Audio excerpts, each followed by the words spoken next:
Welcome back from the break ناظرین اب ہم بات کریں گے سوسائڈ یا اٹیمپٹڈ سوسائڈ کی پریونشن کے بارے میں. ڈاکٹر صاحب, سوسائڈ یا اٹیمپٹڈ سوسائڈ کو کس طریقے سے پریونٹ کیا جا سکتا ہے؟ اب دنیا بھر میں اس میں بہت کام ہو رہا ہے. پاکستان میں انفارچونیٹلی ابھی ہم اس فیز میں ہیں جہاں ہم رسک فیکٹرز آئیڈینٹیفائی کر رہے ہیں.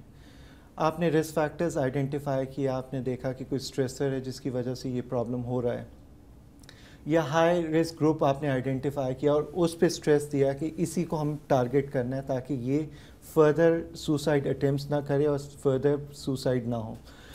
دنیا بھر میں جیسے آپ دیکھ رہے ہیں کہ مختلف آرگنائزیشنز ہیں جو کہ اس پہ کام کر رہی ہیں. ایک آرگنائزیشن ہے international association for suicide prevention, جس کا دنیا بھر میں کام ہی یہ ہے کہ وہ سوسائڈ پریونٹ کرے, اور ہمارا ان سے اب کلوز لنک ہے. پاکستان ان کا ایک ممبر کنٹری ہے اور میری وہاں ممبرشپ بھی ہے. سو ہم کام کر رہے ہیں تاکہ ہم پاکستان میں بھی اس سوسائڈ پریونٹ کر سکیں. انڈیا, سری لنکا, جیسے ہم نے پہلے بات کی, انڈیا میں ایک آرگنائزیشن ہے اسنیہا کے نام سے. یہ وہ آرگنائزیشن ہے جو کہ چنائی میں بنائی گئی, اور یہ اس وقت بنائی گئی جب دیکھا گیا کہ اے لیولز کے اسٹوڈنٹس کا رزلٹ آتا تھا, اور اس کے بعد ہم دیکھا گیا کہ وہ سوسائڈ اٹیمپٹس اور سوسائڈ کے نمبرز کافی انکریز ہو رہے تھے. تو انہوں نے کہا کہ کیا وجہ ہے کہ ایگزام کے رزلٹس کے بعد فیلئر ہو تو یہ سوسائڈ اٹیمپٹس زیادہ ہو رہی ہیں. تو انہوں نے یہ آرگنائزیشن بنائی جس کے اندر والنٹیئرز بیٹھے رہتے تھے اور وہ ہیلپ لائن کے طور پہ کام کرتے تھے کہ اگر کسی کو پرابلم ہو رہی ہے تو وہ ان کو فون کر سکتے تھے یا جا کے خود ہیلپ لے سکتے تھے. اسی طرح سری لنکا میں بفرینڈز ایک آرگنائزیشن ہے جو کہ 1974 میں بنی تھی کولمبو کے اندر. اس کا بھی یہی پرپس تھا کہ سوسائڈ اگر کسی کو خیالات آ رہے ہیں تو وہ ان کو کانٹیکٹ کرے, اور وہاں والنٹیئرز ہیں جو کہ ان کی ہیلپ کر سکتے ہیں. پاکستان میں انفارچونیٹلی ایسی کوئی آرگنائزیشن نہیں ہے. اگر کسی ڈپریس مریض کو یہ خیالات آئیں تو اس میں بڑا مشکل ہوتا ہے کہ وہ کس کو بلائے, اس وقت کس سے ہیلپ سیک کرے. تو یہاں کوئی ہیلپ سیکنگ بیہیویئر ٹائپ کی کوئی چیز نہیں ہے, کوئی ہیلپ لائنز موجود نہیں ہیں پاکستان میں. دنیا بھر میں ورلڈ ہیلتھ آرگنائزیشن ایک آرگنائزیشن ہے جو کہ کام کر رہی ہے, اور سوسائڈ پریونشن ان کے لسٹ میں موجود ہے, اور وہ دنیا بھر میں کام کر رہے ہیں. یونیورسٹی آف راچسٹر کے اندر بھی سوسائڈ پریونشن میں کافی کام ہو رہا ہے, اور ہم بھی یہ کوشش کر رہے ہیں کہ پاکستان کے اندر کوئی ایسی آرگنائزیشنز ہوں جو کہ اس پہ کام کریں اور ایسے لوگوں کی ہیلپ کریں تاکہ یہ ینگ پاپولیشن جو کہ سوسائڈ اٹیمپٹس اور سوسائڈس کر رہی ہیں وہ ان کو کسی طرح یہ بچایا جا سکے. ڈاکٹر صاحب, ایک بہت عام سوال جو میں آپ سے یہاں کرنا چاہوں گا وہ یہ ہے کہ اگر ہماری سراؤنڈنگ میں کوئی ایسا انسان ہمیں نظر آتا ہے جس نے سوسائڈ اٹیمپٹ کیا ہو, تو ہمیں کیا کرنا چاہیے فوری طور پر تاکہ اس کی جان بچا سکیں یا اس کو مزید نقصان سے بچایا جا سکے؟ اگر اس وقت کوئی اٹیمپٹ کیا ہے تو فوراً اس کو ہاسپٹل لے کے جایا جائے اور پوچھا جائے. وہ جو دوائیاں موجود ہیں وہ ضرور ساتھ رکھ لیں.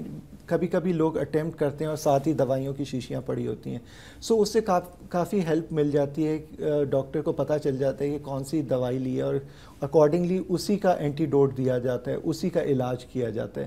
اب فیملی لے کے آ جاتی ہے ہاسپٹل میں اور ان کو پتہ نہیں ہوتا کہ کون سی دوائی لی ہے, اور ٹیسٹ کرنے میں کافی دیر لگ جاتی ہے, اور ہمیں یورین کے سیمپل سے ہمیں پتہ چل جاتا ہے کہ 5-6 دوائیاں ہیں جو کہ یورین میں آ جاتی ہیں, لیکن اگر کوئی اور دوائی استعمال کی ہے تو وہ یورین میں نہیں آئے گی اور پھر ہمیں بہت مشکل ہوتی ہے اس کو آئیڈینٹیفائی کرنے میں.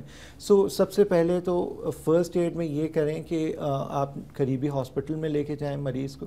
وامٹنگ کرانے کی ہرگز کوشش نہ کریں, اور اگر آپ کسی کلینک میں لے کے جائیں تو ایٹ لیسٹ گیسٹرک لواج یا اسٹمک واش کروا کے ہاسپٹل میں اس کو شفٹ کریں. ڈاکٹر صاحب, اگر کسی نے اٹیمپٹڈ سوسائڈ کیا ہے اور اس کی زندگی بچ گئی ہے تو دیر از اے ویری اسٹرانگ پاسبلٹی کہ وہ ان دا نیئر فیوچر اس چیز کو دوبارہ اٹیمپٹ کرے گا.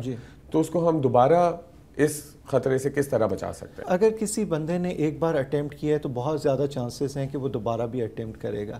سو اگر کسی نے سیلف انفلکٹڈ وونڈس کیے ہیں, سیلف انفلکٹڈ انجریز ہو رہی ہیں, سو کٹ لگایا ہے نائف سے یا کسی اور شارپ آبجیکٹ سے, تو فیملی کا یہاں بہت امپورٹنٹ رول ہے کہ ایسی چیزوں سے اس کو دور رکھا جائے, نائف سے یا سیزر سے یا شارپ آبجیکٹ سے.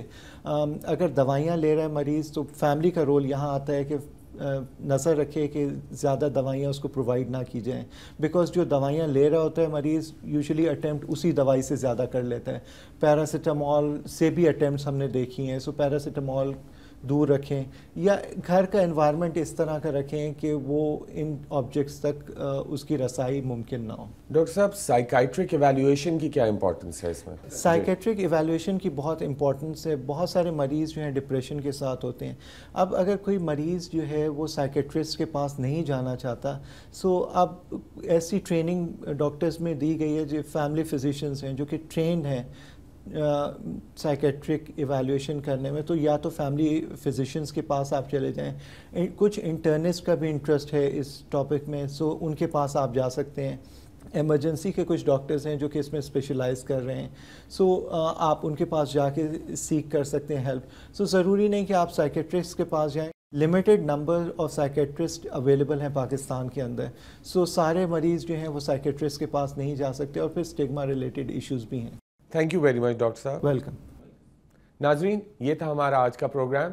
امید ہے کہ اس پروگرام میں دی گئی معلومات آپ کے لیے مفید ثابت ہوں گی. آپ کو ہمارا پروگرام کیسا لگ رہا ہے؟ اپنی رائے سے ہمیں ضرور آگاہ کیجیے گا. اگلے پروگرام تک کے لیے اجازت دیجیے. اللہ حافظ.